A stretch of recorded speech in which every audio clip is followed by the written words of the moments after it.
फल मानकर राजा होची आंब आउ एबे तो आंब सीजन चलची आ मु कंचा आंब को नहीं कौन प्रस्तुत कली जानवा को चाहूली मो भिडियोटी को पूरा लास्ट जाके देखु ता पूर्व जय जगन्नाथ सांग मैंने आपण मानक स्वागत करुच्ची मोर गोटे नुआ भिडियो को। आज कंचा आंब को लेकिन मु माछ तरकारी करी जेहेतु आज गोटे आइंस बार था स्वामी को कहीकि माछ मगेदी धोई थाई लुण हलदी गोलिकी भल कि मैरिनेट कर रखिदेली कंचा आंब गोटे नहीं जाइली पियाज गोटे काटी देती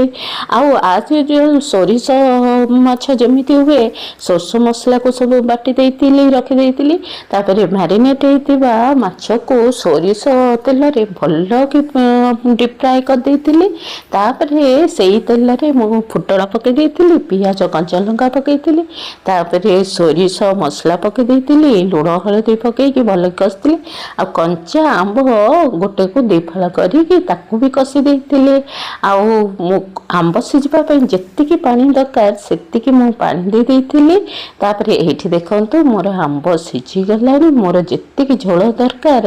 से रखिकी मु कौन करी ना माछ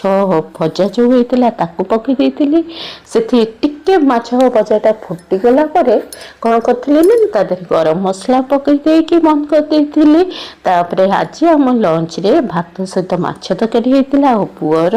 भात अंडा सीझा डाली आंब खटा होता जेहेतु मु आंब पकई माछ तरकारी करी से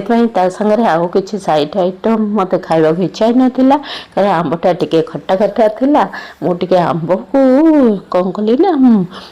झोल चकुड़ देती भात खाई आ सांग मैंने सतरे कहि जो टेस्ट ना आपण मैंने करके थे खाइबे जानवे केते सुंदर टेस्ट लगुच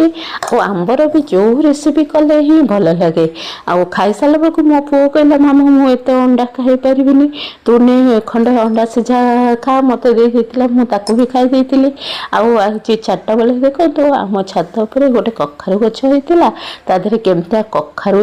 मुझे देखा यही कखारटा होता तोली आनी कारण मांकड़ मैंने आसुँच खाई दौरान आईटी 4टा बेले मुझे कौन करी ना अदा छेची भल कि गोटे नाली चा करदे आ कि रोस्टेड चूड़ा नहीं आउ 2टा बिस्कुट आनिकी खाई आपण मानक मोर आज भिडियोटी भल लगी